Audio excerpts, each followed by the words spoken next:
Cuma gara-gara fisik nggak good looking dan beda dari yang lain, sampai-sampai harus dapat diskriminasi. Yang senasib coba simak kisah inspiratif satu ini. Pernah nggak sih kamu ngerasa udah kerja keras, udah pinter, udah jujur, tapi cuma karena fisik kamu, pintu kesuksesan selalu ditutup rapat. Di masa ketika warna kulit bisa menentukan masa depan seseorang, dua pria ini ditolak mentah-mentah oleh orang penting. Bukan karena mereka bodoh, bukan karena mereka miskin, tapi karena mereka orang kulit hitam.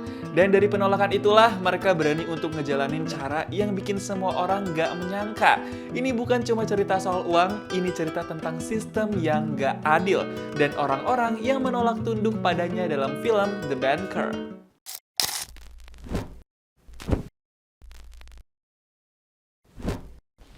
Keluarga kecil ini lagi semangat-semangatnya cari uang buat kehidupan dan masa depan. Si suami namanya Bernard Garrett, diperanin sama Anthony Mackie. Tapi kita panggil aja Mas Ber. Mas Ber, istri dan anak balitanya sekarang lagi numpang tidur di rumah om mereka di kota. Mereka terpaksa ngelakuin itu supaya bisa ngerintis dan meraih impian Mas Ber. Mas Ber tuh pengen banget jadi juragan kontrakan. Dia pengen beli rumah di kota besar dan disewain ke orang lain biar jadi sumber cuan. Istrinya percaya dan selalu ngedukung impian Mas Ber itu. Besoknya, Mas Ber kebetulan lagi pengen nganterin anaknya om mereka ke tempat kerja. Karena udah numpang tinggal sementara juga kan. Dan di situ pertama kalinya Mas Ber ketemu sama Matt, diperanin sama Nicholas Hoult, cowok kulit putih yang tampan dan kelihatannya baik hati.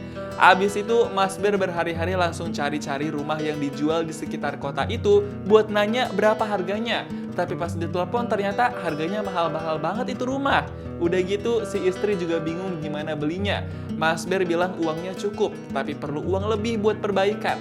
Sampai-sampai istrinya nyaranin cari partner bisnis buat kasih modal. We have enough to buy it. Just won't have anything left over to fix it up. What if I got us a co-investor? Si istri langsung kenalin Mas Ber ke temennya, namanya Joe Morris, diperanin sama Samuel L. Jackson. Tapi kita panggil aja Bang Joe. Dia orang kaya alias orkai yang punya beberapa usaha. Tapi Mas Ber nggak suka sama Bang Joe karena ngeliat orangnya kayak sengak gitu dan nggak bisa serius. Jadinya dia nggak ngomongin bisnis deh. Besoknya Mas Ber nyoba buat minjem duit di bank, tapi orang banknya malah nggak percaya gitu sama Mas Ber, bisa lunasin utangnya nanti. Padahal Mas Ber udah jelasin rencananya setelah beli rumah itu bakal disewain dan segala macem. Tapi tetap aja Mas Ber diremehin karena dia orang kulit hitam. But it's not the way I do business. I'm sorry. Percobaan di bank lain pun malah lebih parah. Belum juga dikasih kesempatan buat ajuin pinjaman, tapi udah skeptis duluan orang banknya. Parah banget emang. Mas Ber langsung curhat ke istrinya karena susah banget dapat pinjaman duit. Yang didapat malah perlakuan rasisme.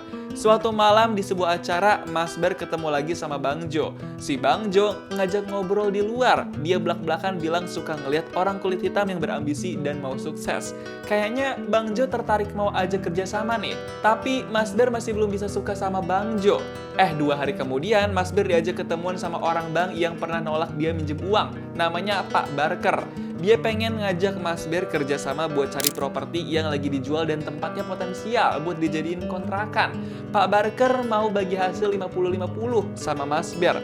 Dan Mas Ber pun setuju buat jadi rekan bisnisnya Pak Barker. Setelah itu, Mas Ber sama Pak Barker langsung gacor jalanin misi kerja sama mereka. Sampai-sampai mereka udah berhasil beli beberapa properti yang layak buat disewain. Beberapa waktu kemudian dari hasil kerjasamanya bisnis sama Pak Barker, Mas Ber jadi bisa beli rumah sendiri. Rumahnya cukup luas buat keluarga kecil dia. Si istri langsung seneng banget tuh. Tapi baru aja masuk di masa-masa senengnya, tiba-tiba Pak Barker meninggoy pas lagi tidur. Aduh, gimana ini kelanjutan bisnisnya? Beberapa hari kemudian istrinya Pak Barker bilang kalau dia mau beli semua saham properti yang ada nama Mas Bernya. Dia belak-belakan gak mau kerja sama bareng orang kulit hitam. Bener-bener mau dia ambil alih semua tuh propertinya. Bahkan Mas Ber cuma dapat harga seuprit dari saham-saham itu. Gila banget kan? Jadinya Mas Ber gak punya bisnis lagi nih. Karena gak punya siapa-siapa lagi, akhirnya Mas Ber nyamperin Bang Jo. Mas Ber ngajak Bang Jo buat bisnis properti. Mas Ber jelasin rencananya kalau dia pengen beli properti di area tempat tinggal para orang kulit putih yang harganya mahal banget. Malah langsung diketawain dong sama Bang Jo. Besoknya Mas Ber sama Bang Jo ngajak Matt buat kerja sama. Matt bakal jadi perwakilan Mas Bear sama Bang Jo buat beli gedung dan minjem duit ke bank. Karena Matt adalah orang kulit putih, jadi bakal lebih gampang. You think I'm, qualified for this? We'll teach you everything you need to know. Dan gak butuh waktu lama, Matt langsung setuju buat jadi perwakilan Mas Bear sama Bang Jo dalam urusan properti dan pembelian. Setelah itu, Matt langsung diajarin sama Mas Bear gimana caranya negosiasi dan hitung harga properti yang layak dibeli. Matt juga diajarin main golf biar bisa gabung sama circle orkai yang suka olahraga golf. Sampai akhirnya 1 bulan kemudian Matt udah jago komunikasi, negosiasi, main golf, dan segala macem dah pokoknya. Sekarang dia siap buat terjun ke lapangan. Matt dikasih tahu informasi soal gedung yang pengen dibeli sama Mas Bear dan Bang Jo. Gedung yang di dalamnya ada bank swasta. Sebagai langkah pertama, Mas Bear sama Bang Jo ngatur pertemuan Matt sama pemilik gedung alias Pak Charles di lapangan golf. Mereka jadi main berdua dah tuh. Setelah kenal, langkah kedua adalah Matt makan bareng sama Pak Charles biar makin akrab kan. Sampai akhirnya Matt udah bisa ngajuin harga buat beli gedung tinggi itu. Mereka tawar-menawar berjam-jam untuk harga gedung itu. Sempet sengit negosiasinya, tapi akhirnya Matt berhasil buat beli gedung itu. Tomorrow we meet the tenants, introduce ourselves as next partners, and watch the jaws drop. Sampai-sampai beberapa minggu kemudian Mas Bear udah bisa beli properti rumah lagi buat disewain. Gokil banget kan? Jalan hidupnya jadi mulus banget sekarang. Sebagai perwakilan Mas Bear dan Bang Jo, Matt juga jadi lancar banget kerjaannya. Dia berhasil negosiasi dengan orang-orang besar. Beberapa tahun kemudian, Mas Bear udah jadi orkai beneran. Anaknya juga udah masuk sekolah tuh. Tapi Mas Bear masih ngeliat rasisme di tempat asalnya. Dia baru mulai bisa mengubah itu di kota, tapi di daerah lain belum berubah. Jadi dia kepikiran, mungkin harus ngelakuin hal yang sama juga di daerah asalnya dan daerah lain. Besoknya Mas Bear langsung bilang ke Bang Jo kalau dia punya rencana buat beli perbankan di daerah asalnya supaya bisa menghilangkan rasisme. Tapi Bang Jo malah nggak pede bisa ngelakuin itu di daerah yang pikiran orang-orangnya masih pada tertutup. Tapi setelah perdebatan yang cukup panjang, akhirnya Bang Jo mau kerjasama buat beli perusahaan bank di daerah asalnya Mas Bear. Beberapa hari kemudian, Matt langsung beraksi ketemuan sama pemilik perusahaan bank itu. Dia bener-bener udah siap buat acting, negosiasi, dan debat. Setelah negosiasi dan perdebatan yang cukup panjang, akhirnya si pemilik bank mau menandatangani dokumen jual beli perusahaan bank bersama Matt.